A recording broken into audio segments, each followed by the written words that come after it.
पानी डाल दिया। हाँ, सब कुछ डाल दिया। सब कुछ चावल बाद में डालेंगे।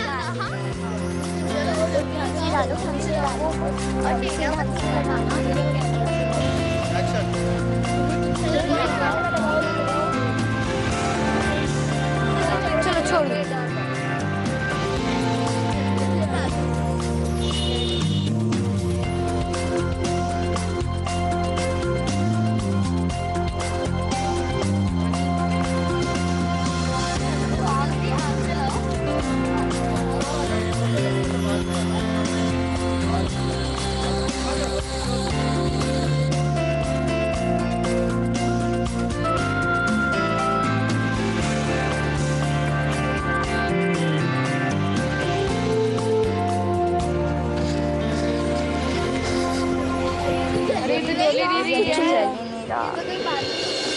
यार ये तो चल ही नहीं रहा, क्या करें यार। अरे बच्चों, ये क्या हो रहा है? Good morning sir. Good morning, good morning. Sir आपको याद है कल आपने हमें अकबर और बीरबल की कहानी सुनाई थी? हाँ याद है। उस कहानी में बीरबल पेड़ से टंगी हांडी पे खिचड़ी बनाता है, लेकिन आग तो जमीन पे होती है, इसलिए खिचड़ी नहीं बन पाती। बिल्कुल सही, लेकिन मुझे ये समझ नहीं आ रहा कि कल मैंने बताया था कि कहानी में बीरबल ने यही कहा है कि आग इतनी दूर रखने पर खिचड़ी बन ही नहीं सकती, तो फिर तुम ये गलती दोबारा क्यों कर रहे हो? वो तो सर अब इस वंश से ही पूछिए। इसका कहना है कि बीरबल ने जरूर कोई ना कोई गलती करी होगी, तभी तो खिचड़ी नहीं बन रही। तो सर मैंने कुछ गलत कहा? अब आप खुद ही बताइए कि सूरज यहाँ से हजारों किलोमीटर दूर है और यहाँ तक कि यहाँ से देखने में वो एक छोटे से बॉल जैसा दिखता है, तो क्या उसकी गर्मी हमें क्यों लगती है? अरे भाई, बीरबल ने कोई गलती नहीं की थी और फिर सचमुच इतनी दूर से खिचड़ी बन ही नहीं सकती। पर वंश, तुम्हारा प्रश्न भी गलत नहीं है, बल्कि यही प्रश्न 19वीं सदी के बहुत बड़े वैज्ञानिक फुइयो को भी परेशान करता था। ओह, पीरियड तो खत्म हो गया, पर कोई बात नहीं। तुम लोगों का अगला पीरियड लाइब्रेरी का है ना? Yes sir. गुड। तो फिर आज जाके वहां ये देखना कि फुइयो ने क्या एक्सपेरिमेंट किया।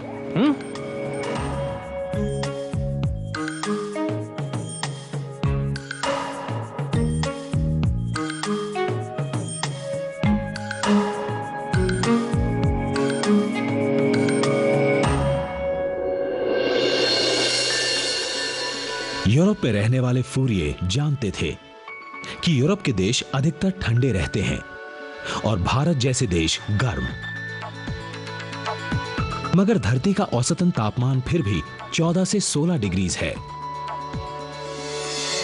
धरती के इस तरह गर्म होने की वजह क्या सूर्य है, या फिर के अंदर की गर्मी धरती की सतह को भी गर्म कर रही है? इस सवाल का जवाब पाने के लिए फूरिये ने वैज्ञानिकों को दुनिया के अलग अलग कोनों में भेजा। उन्होंने वहां तापमान लिए। तापमान में काफी अंतर था। जहां भूमध्य रेखा के पास काफी गर्मी, वहीं ध्रुवों के पास बहुत ठंड थी। इतना ही नहीं, वैज्ञानिकों ने खुदाई करके अलग अलग गहराई पर भी तापमान लिए। उन्होंने पाया कि लगभग 5 फीट के बाद सभी जगह का तापमान करीबन एक सामान्य था, फिर चाहे वो ध्रुव हो या फिर भूमध्य रेखा। इससे फूरिये ने यह माना कि धरती के अंदर की गर्मी उसकी सतह को गर्म या ठंडा नहीं कर रही, बल्कि सूरज ही धरती की सतह को गर्म कर रहा है। उन्होंने इससे संबंधित कई प्रयोग किए। उनमें से एक प्रयोग स्विस वैज्ञानिक हॉरिस द सोसुअर के हॉट बॉक्स प्रयोग पर आधारित था।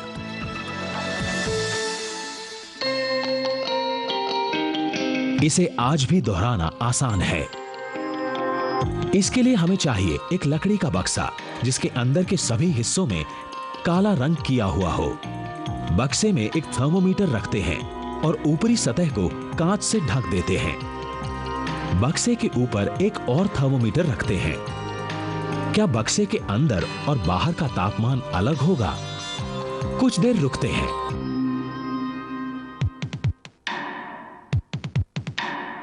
चलिए अब दोनों का तापमान नापते हैं। बाहर रखे थर्मोमीटर का तापमान 30 डिग्री सेल्सियस के करीब है। मगर बक्से के अंदर का तापमान उससे बहुत ज्यादा है, लगभग 50 डिग्री सेल्सियस। ऐसा ही एक प्रयोग करने के बाद फूरिये ने यह माना कि सूर्य की रोशनी बक्से के अंदर की काली सतह को गर्म करती है। गर्म होकर यह सतह ऊष्मा छोड़ती है, मगर कांच की वजह से बाहर नहीं जा पाती। इसलिए बक्से के अंदर का तापमान बढ़ता जाता है। उस वक्त के वैज्ञानिकों ने इन किरणों को डार्क रेडिएशन का नाम दिया, ऐसी किरणें जो अदृश्य थी। ऐसा इसलिए क्योंकि ये किरणें अदृश्य और रहस्यमयी थीं। इसके आधार पर फूरिये ने यह सोचा कि धरती के वायुमंडल में भी कुछ ऐसा है जो इस कांच की तरह ऊष्मा को रोक रहा है। ये अदृश्य किरणें क्या हैं और उसे क्या रोक रहा है? ऐसा ही एक प्रयोग करने के बाद फूरिये ने यह माना कि सूर्य की रोशनी बक्से के अंदर की काली सतह को गर्म करती है। लेकिन वंश, ये डार्क रेडिएशन क्या थी? अरे इसी का जवाब तो फूरिये ढूंढ रहे थे। तो क्या उन्हें जवाब नहीं मिला? उन्हें तो नहीं, लेकिन किसी और ने तो इस पर खोज शुरू किए होंगे। इस कड़ी में सबसे पहला नाम आता है फ्रेडरिक विलियम हर्शल का। उन्होंने एक दिलचस्प प्रयोग किया। यह प्रयोग सूरज की किरणों को अलग अलग रंगों में बांटकर देखने और उनके तापमान के अंतर को समझने से जुड़ा था। आज हम भी यह प्रयोग दोहरा सकते हैं। इसके लिए हमें चाहिए एक पानी से भरा कांच का जग, कुछ थर्मोमीटर्स और एक आईना। आईने को इस तरह टेढ़ा करके जग में रखें। आईने पर धूप पड़ते ही रोशनी 7 रंगों में बंट गई है। इनमें से 3 रंगों के आगे हम थर्मोमीटर्स रखते हैं, लाल, हरे और यहां बैंगनी पर। थर्मोमीटर्स के सिरों को काला कर देते हैं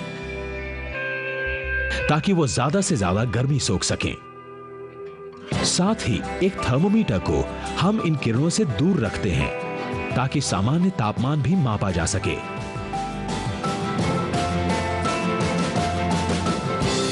कुछ देर के बाद रंगों के आगे लगे थर्मोमीटर्स का तापमान बढ़ने लगता है। अलग अलग रंगों का तापमान अलग अलग है, लेकिन दूर रखे थर्मोमीटर से ज्यादा है। बैंगनी रंग का तापमान सबसे कम है और वहीं लाल रंग का सबसे ज्यादा। अब एक और थर्मोमीटर लाल रंग के ठीक आगे रखते हैं। अब आप सोचेंगे कि थर्मोमीटर का तापमान कम हो जाएगा, लेकिन उसका उल्टा ही हो रहा है। थर्मोमीटर का तापमान बढ़ रहा है और वो लाल रंग के तापमान से भी अधिक है। हर्शल ने भी कुछ ऐसे ही प्रयोग किए थे। उनको भी लाल रंग के आगे का तापमान बढ़ा हुआ दिखा। ये देखकर हर्शल ने सोचा कि लाल रंग के आगे भी एक अदृश्य तरंग जरूर है जो सूरज की रोशनी से निकलती है। उन्होंने इसे कैलोरीफिक नाम दिया, जिसका मतलब है ऊष्मा पैदा करना। आज हम इन्हें इंफ्रारेड यानी अवरक्त किरणों के नाम से भी जानते हैं।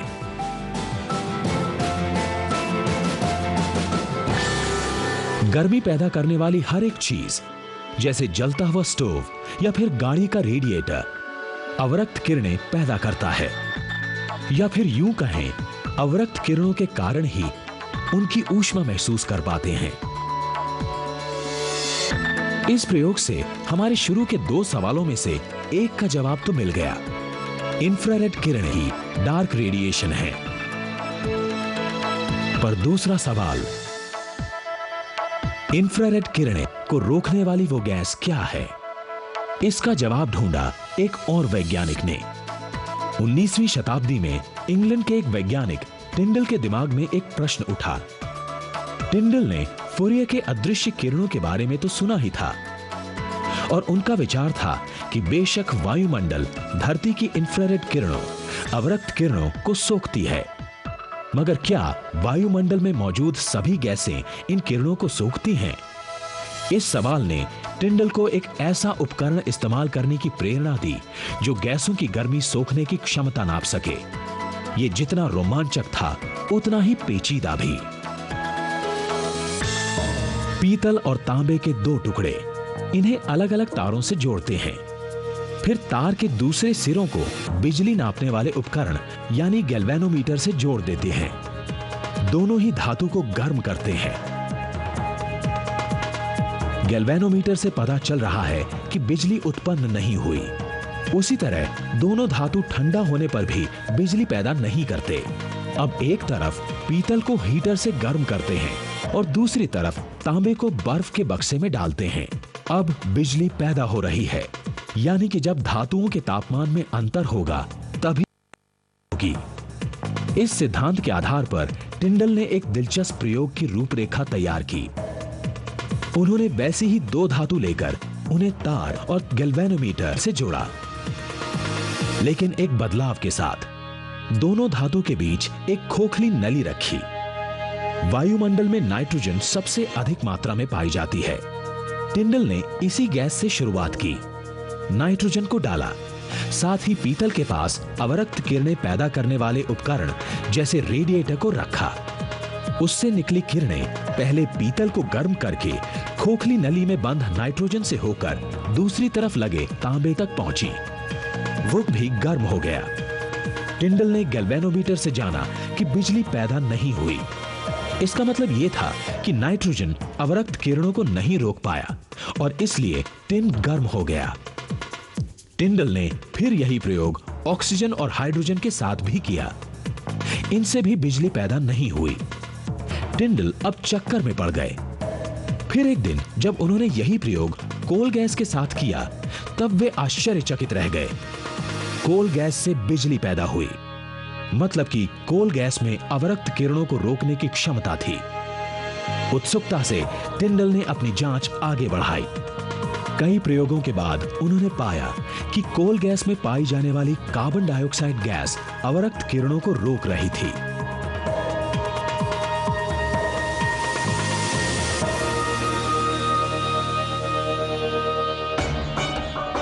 लेकिन टिंडल हैरान थे कि क्या कार्बन डाइऑक्साइड वातावरण में इतनी कम होने के बावजूद भी इतनी ज्यादा गर्मी सोख सकती है।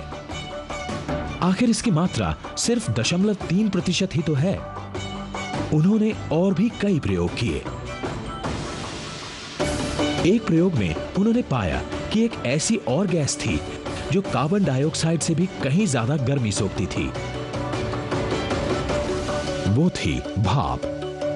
कार्बन डाइऑक्साइड और भाप के अलावा बाकी किसी भी गैस में गर्मी सोखने की क्षमता न के बराबर थी। 19वीं सदी यूरोप के वैज्ञानिक जगत में एक ऐसी चर्चा शुरू हुई जिससे धरती के तापमान पर रुचि और बढ़ी। वो ग्लेशियर से जुड़ी थी। आर्कटिक में पाए जाने वाले विशाल ग्लेशियर्स के निशान 19वीं सदी यूरोप में भी मिले। ग्लेशियर्स जब पिघलते हैं तो चट्टानों पर एक खास तरह के निशान छोड़ते हैं। ये निशान यूरोप में कई स्थानों में पाए गए। सवाल ये उठा कि अगर पहले यूरोप में ग्लेशियर थे तो वे पिघल क्यों गए। स्वीडन के एक वैज्ञानिक स्वांते आर्हेनियस ने इस सवाल का जवाब खोजने की ठानी।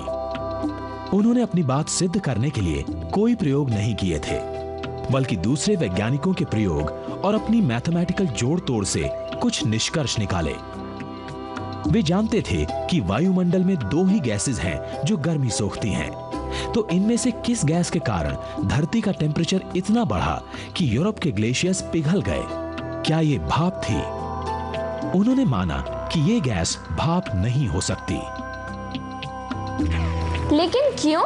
मुझे मालूम है, लेकिन हमें इसके लिए लाइब्रेरियन मैम के केटल की जरूरत है।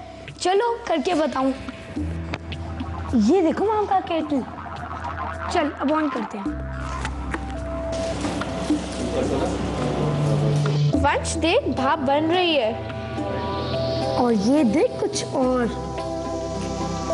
भाप तो पानी में बदल गई यार, मतलब वो फिर से ठंडी हो गई। याद है हमने ज्योग्राफी की क्लास में क्या पढ़ा था? सूरज की गर्मी से समुद्र का पानी गर्म हो जाता है, जिससे कि वो भाप में बदल जाता है। भाप ऊपर उठती है और वातावरण में ठंडी सतह को छूकर पानी की बूंदों में बदल जाती है। तब तो एक ही गैस बची जिसने धरती के वातावरण को इतना गर्म कर दिया कि यूरोप के ग्लेशियर्स भी पिघल गए। हाँ, वो गैस है कार्बन डाइऑक्साइड। याद है वो किताब में भी दिखा था।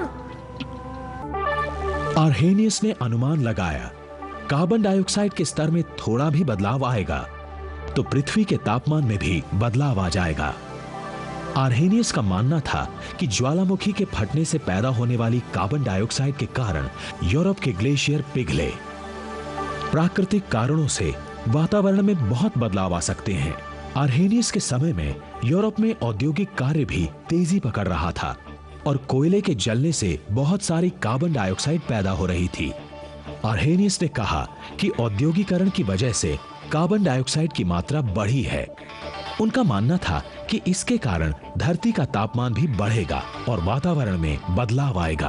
आर्हेनियस ने धरती पर कार्बन डाइऑक्साइड के इस प्रभाव को ग्रीन हाउस इफेक्ट का नाम दिया। पर यह ग्रीन हाउस इफेक्ट है क्या? इसकी तुलना उसी ग्रीन हाउस से थी जो पेड़ पौधे उगाने के लिए इस्तेमाल किया जाता है।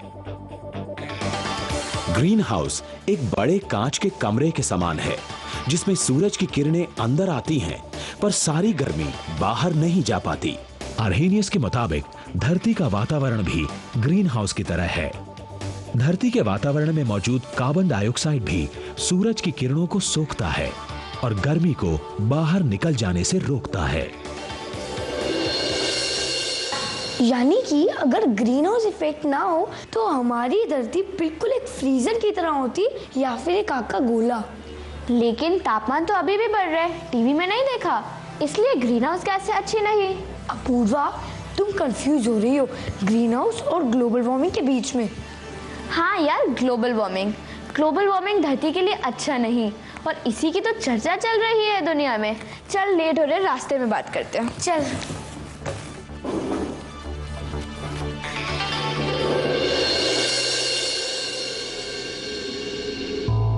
ग्रीन हाउस इफेक्ट हमारी धरती को रहने लायक बनाता है। इसकी नामौजूदगी धरती को बहुत ठंडा कर देगी, लेकिन कार्बन डाइऑक्साइड की मात्रा में बढ़ोतरी से धरती का औसत तापमान इतना बढ़ सकता है कि फिर धरती पर रहना नामुमकिन हो जाएगा। ग्रीन हाउस इफेक्ट क्यों होता है? वायुमंडल में मौजूद कार्बन डाइऑक्साइड के कण अवरक्त किरणों को सोखते हैं और फिर उन्हें हर दिशा में छोड़ते हैं। कुछ किरणें वापस अंतरिक्ष की ओर पलट जाती हैं और कुछ यहीं वायुमंडल में कैद हो जाती हैं। ये धरती के तापमान को संतुलित रखता है, लेकिन जब प्रदूषण फैलाने वाली कार्बन डाइऑक्साइड की मात्रा बढ़ती है तब औसतन तापमान भी बढ़ता है। इसका बुरा असर वातावरण पर पड़ता है और उसमें भी बदलाव आता है।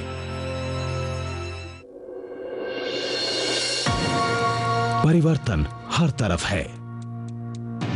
मशीन से घिरी हमारी जिंदगी जहां एक तरफ आसान हो गई है, वहीं दूसरी तरफ इसका बुरा असर भी पड़ा है। ग्लोबल वार्मिंग के कारण मौसम में बेहिसाब फेरबदल हो सकता है, जैसे गर्मी के मौसम में बहुत ज्यादा गर्मी या फिर ठंड के मौसम में बहुत ज्यादा ठंड। ऐसी कई समस्याओं से आज हम जूझ रहे हैं। अभी भी कुछ ज्यादा नहीं बिगड़ा है, तबाही अभी दूर है। जरूरत है तो सिर्फ हमें अपनी आंखें खोलने की। जरूरत है विकास और वातावरण की सुरक्षा के बीच एक संतुलन की।